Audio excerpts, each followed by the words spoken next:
Hello everyone, it's Charlton. Please subscribe to my channel, tap the notification bell, and like this video. It does help me keep making videos, and I would appreciate it. I would majorly. All right, so this is a story that's been developing this afternoon, and it involves a missing person, a missing child who went missing almost 8 years ago. Now, the details are many, and they're actually a little fuzzy too, so I'm just going to do the best I can. The child's name is Timmothy Pitzen. He was 6 years old when he went missing, and today he was found in northern Kentucky, just under just on the other side of the Ohio River from Cincinnati, which he says is where he started. He was in a Red Roof Inn when he escaped his kidnappers and just kept running, crossing a bridge over into Kentucky, and then he was found in Newport, Kentucky, which is just another. I think the aquarium's there, and it's immediately beneath the city. So he must have been in a Red Roof Inn that was very close to, the inner city of Cincinnati when he escaped his captors. He described his captors, two white males, and I'll get into that in a second. But let me just back up to the day he went missing to kind of understand this. I don't recall the story. It was back in 2011, May 11, 2011, when he went missing. His father dropped him off at school at Greenman Elementary School in Aurora, Illinois, where he's originally from.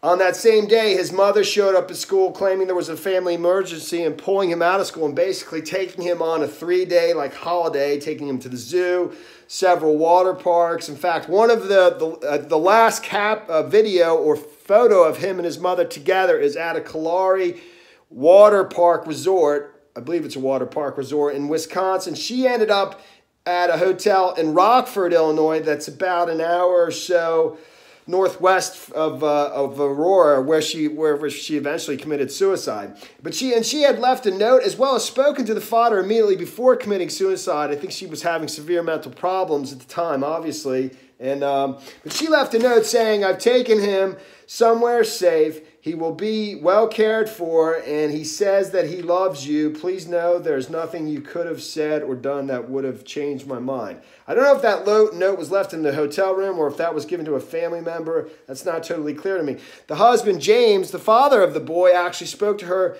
immediately, soon before she committed suicide. She said similar things, that Timothy was with her, that he belonged with her, and that, he would be fine. And, he would never see him again, or something to that effect. So he was found today, and right now we don't know if this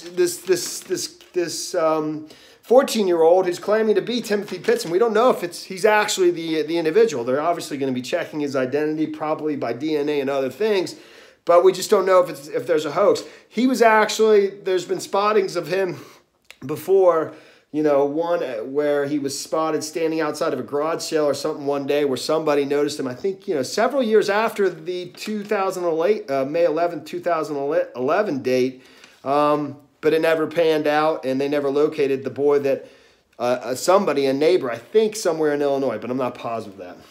In any event, so in Newport, I guess he was discovered by residents in Newport. His face was bruised. And he said he had been running for 2 hours, after escaping the hotel, the Red Roof Inn, somewhere in Cincinnati. He described the two white males who were holding him captive as being bodybuilder-type builds, both white, both male.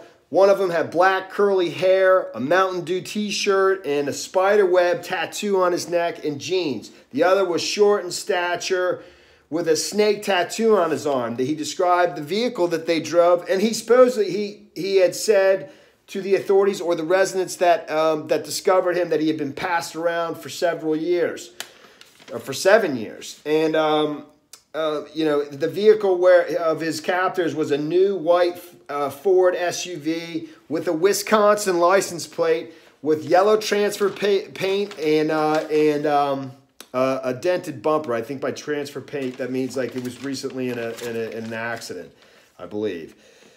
So, he was taken to Cincinnati Children's Hospital. They're obviously working to figure out whether or not this is real or not. I believe his grandmother's been notified. She's hopeful, but doesn't want to get her hopes up. There's no real comment from the father. I'm sure reporters are trying to speak to him now. The police in Aurora, Illinois, are aware of what's going on, and And they're just trying to determine whether or not it's for real or whether it's a hoax. And I'm sure we'll be learning. It's quite an amazing development, for sure. And that is the story there. I'll be looking into it more when I get home. I got to get to work right now, but I definitely wanted to share it with you, what's known for now. All right, thanks for watching my videos. Please subscribe to my channel. Give me a like down below, and I'll see you in the next video. Later, man.